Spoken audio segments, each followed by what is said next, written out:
चार धाम के मुख्य धाम बद्रीनाथ के प्रवेश द्वार कहलाने वाले उत्तराखंड के चमोली जिले के जोशीमठ के शहर पर डूबने का खतरा मंडरा रहा है।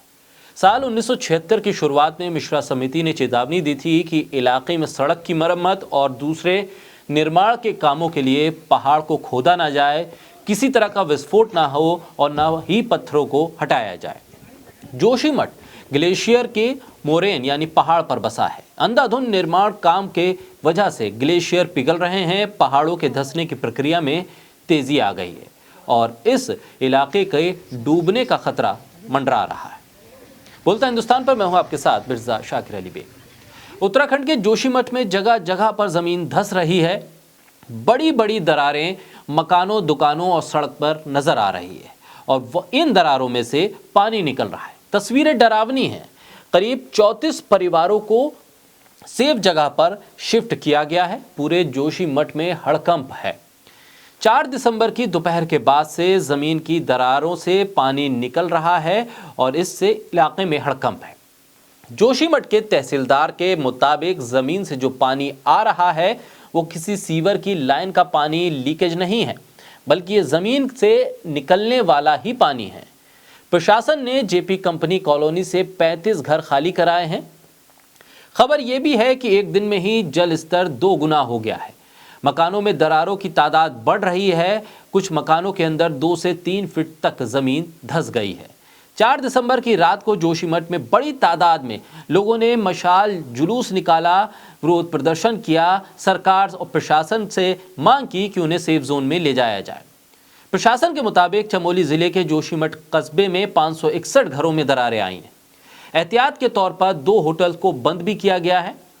बद्रीनाथ धाम से लगभग 50 किलोमीटर दूर सुरमई शहर में 570 से ज्यादा घरों में दरारें हैं। 570 घरों में से 100 बिल्कुल रहने लायक बचे ही नहीं हैं।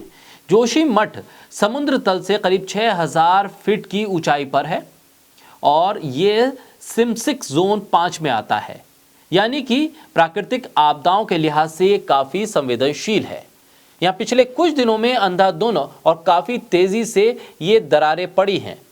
घरों के गिरने का खतरा दिन ब दिन बढ़ता जा रहा है और जमीन से निकलने वाले पानी ने इस पूरे इलाके के ऊपर डूबने का खतरा भी ला दिया है। जोशीमठ के जो मुख्य डाकघर है उसमें भी दरारें आ गई। इसके बाद उसे दूसरी जगह शिफ्ट किया गया। ज्योतिर्मठ परिसर के भवन और लक्ष्मी नारायण मंदिर के आसपास भी बड़ी बड़ी दरारें देखने को मिली हैं। जमीन धंसने के बाद जोशीमठ में एशिया के सबसे लंबी रोपवे को भी बंद करने का फैसला ले लिया गया है। जोशीमठ बचाओ संघर्ष समिति ने बाजार बंद करने का ऐलान भी किया और लोग सरकार की कार्यशैली से नाराज भी नजर आए। प्रशासन के कामों पर भी सवाल उठाए। लोगों का कहना है कि प्रशासन और सरकार का रवैया सुस्त है। लोगों की तरफ ध्यान सरकार नहीं दे रही है। मुख्यमंत्री से मिलने गए प्रतिनिधिमंडल को भी वक्त नहीं दिया गया कि वो सही ढंग से मुख्यमंत्री तक अपनी बात को रख सकें।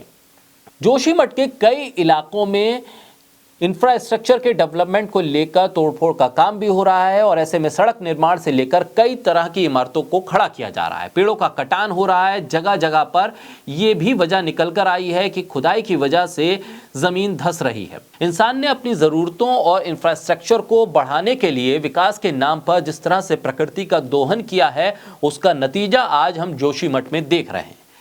इस स्थिति को अगर रोकना है तो हमें भी प्रकृति का ध्यान रखना होगा। मानव के जरिए जो कंक्रीट के जंगल बनाए जा रहे हैं उस पर लगाम लगानी होगी, पहाड़ों को बचाना होगा, तभी इस तरह का खतरा हम टाल सकते हैं। नहीं तो आने वाले वक्त में और भी इलाकों में इस तरह का खतरा खड़ा हो सकता है।